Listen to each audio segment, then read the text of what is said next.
اعلیٰ حضرت کی گالیاں ہیں یہ.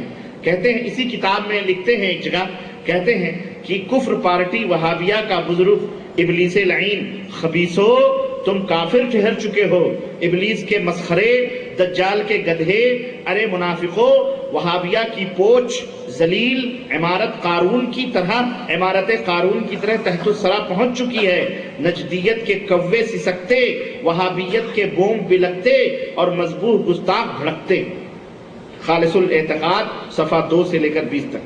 اور اسی طرح شاہ اسماعیل شہید کے متعلق لکھتے ہیں اپنے کتاب الامن والعلا میں صفحہ نمبر 112 میں کہ سرکش، داغی، شیطان، لعین، بندہ داغی محمد یہ اسماعیل. فتاوی رضویہ بڑی معروف کتاب ہے، اس میں لکھتے ہیں کہ غیر مقلدین اور دیوبندیہ جہنم کے کتے ہیں. رافضی شیعہ کو ان سے بدتر کہنا رافضیوں پر ظلم ہے. غیر مقلدوں کو رافضی شیعہ کہنا یہ رافضیوں پر بھی ظلم ہے. ان کی شان خباثت میں تنقیص ہے. اور کہتے ہیں جو اسماعیل شہید دہلوی کو اور میاں سید نذیر حسین محدث دہلوی کہتے ہیں اس کا معتقد ہو وہ ابلیس کا بندہ ہے، جہنم کا کندہ ہے. اور یہ جتنے غیر مقلدین ہیں سب بے دین، پکے شیاطین، پورے ملاعین ہیں.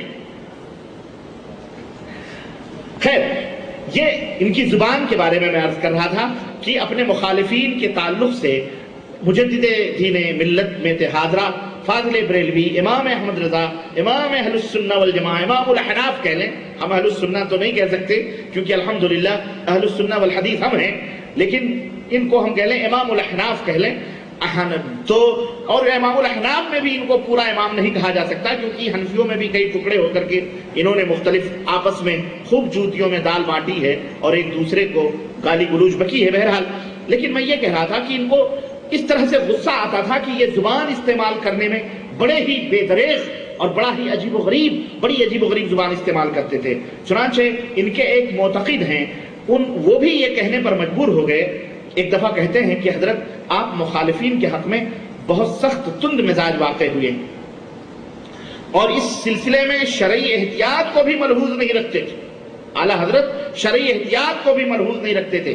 چنانچہ کہتے ہیں کہ یہی وجہ تھی کہ لوگ ان سے متنفر ہونا شروع ہو گئے. بہت سے ان کے مخلص دوست بھی ان کی سعادت کے باعث ان سے دور ہوتے چلے گئے. انہی میں سے مولوی محمد یاسین بھی ہیں جو مدرسہ اشاعت العلوم کے مدیر تھے اور جنہیں جناب احمد رضا اپنے استاد کا درجہ دیتے تھے، وہ بھی ان سے راغب ہو گئے. اور اسی پر کہتے ہیں کہ اسی ترشروئی، سخت مزاجی اور بدزبانی اور مسلمانوں کی تکفیر کی وجہ سے ایک مدرسہ تھا وہ بھی ان کے ہاتھ سے جاتا رہا اور ان کے منتظمین ان سے کنارہ کشی اختیار کر لیے اور وہابیوں سے جا ملے. وہابی ہو گئے کہ یہ یار بڑا بدزبان آدمی ہے. بہرحال اور حالت یہ ہو گئی تھی کہ بریلویت کے مرکز میں احمد رضا صاحب کی حمایت میں کوئی مدرسہ باقی نہیں رہا، باوجود کہ بریلویوں کے اعلیٰ حضرت وہاں اپنی تمام تر سرگرمیوں سمیت موجود تھے. اسی طرح سے بہرحال ان کے بڑے مناقب بھی بیان کیے جاتے ہیں اور وہ مناقب اور وہ تمام سب چیزیں تو میں کیا بیان کروں. ظاہر ہے ہر ایک اپنے اپنے بزرگوں کے بارے میں مختلف طریقے سے ان کے فضائل اور ان کے مناقب بیان کرتے ہیں تو وہ ہمارے لیے باعث عبرت نہیں ہے. آئیے میں نے اعلیٰ حضرت کے ملفوظات کا وعدہ کیا ہے جو آپ کی خدمت میں اس مختصر سے وقت میں رکھنا چاہ رہا ہوں. میں اعلیٰ حضرت کا میں نے پورا انٹروڈکشن آپ کی خدمت میں رکھ دیا کہ وہ کیسے تھے، کیا رنگ تھا، کیا نام تھا، کہاں پیدا ہوئے، کب پیدا ہوئے، کیا تھے. میرے عزیزوں، میرے بھائیوں، احمد رضا خان صاحب نے کوئی نیا کام نہیں کیا ہے بلکہ ہندوستان کے اندر بر صغیر، بلکہ ہندوستان نہیں بلکہ متحدہ ہندوستان یعنی بر صغیر، تقسیم پاکستان اور یہ تمام سب جو تقسیم ان سے قبل، ان سے پہلے کی میں بات کر رہا ہوں، سن 47 سے پہلے کی میں بات کر رہا ہوں. یہ 19ویں صدی کے لوگ ہیں، 18ویں میں پیدا ہوئے ہیں. بہرحال یہ سن 1865 63 جو بھی 63 رہا ہو اس میں یہ پیدا ہوئے ہیں. اس دور میں یا اس سے پہلے ہندوستان مکمل طور پر صوفی صافیوں کا ایک سادھو سنتوں کا دیش معروف اور مشہور تھا اور جو مغلیہ سلطنتیں جو حکومتیں تھیں ان حکومتوں کا کام یہی تھا کہ ان کی سرپرستی کرنا اور خانقاہوں اور مزاروں سے استمداد اور یہ تمام سب کرنا.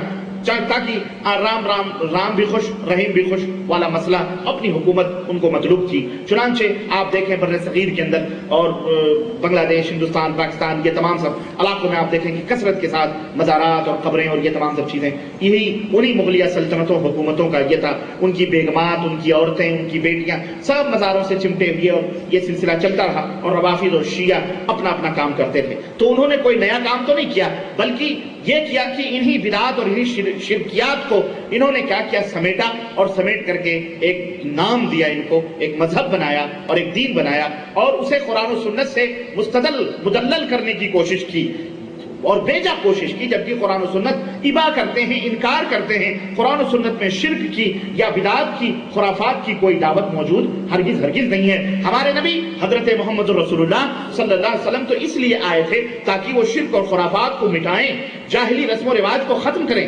انسانیت کو انسان بنائیں، انسانیت کو انسانی راہ بتلائیں، امن و سکون کا بول بالا کریں، اور دنیا کے اندر وہ بھٹکتے ہوئے لوگ جو کنکر و پتھر اور کے پجاری تھے، جو مخلوقات کو اپنا بادشاہ اور اپنا آقا سمجھتے تھے، جو بندے اللہ کے بندے ہونے کے بجائے انسانوں، مورتیوں ان کے بندے بن چکے تھے، اللہ کے نبی آئے ہی تھے کہ لوگوں کی غلامی سے نکال کر ایک اللہ کی غلامی میں ان کو پرو دیں، ایک اللہ کی غلامی کی لڑی میں ان کو ڈال دیں۔ چنانچہ اللہ کے نبی صلی اللہ علیہ وسلم کی تعلیم، یا اللہ کے رسول صلی اللہ علیہ وسلم کا یہ پیغام، یا اللہ کے رسول صلی اللہ علیہ وسلم کا لایا ہوا یہ دین جو کتاب و سنت کے اوپر مبنی ہے، اس کے اندر ہرگز شرک اور بدعات کی کوئی تعلیم نہیں مل سکتی۔ لیکن اس کے برعکس ہم دیکھتے ہیں کہ ہمارے ملک کے اندر اہل سنت والجماعت کا جو لیبل لگا کر یہ پارٹی، بریلوی پارٹی یا رضویہ پارٹی یا سمجھ لے رضائی پارٹی، جو کچھ بھی ہیں اپنے آپ کو یہ کہہ لیں،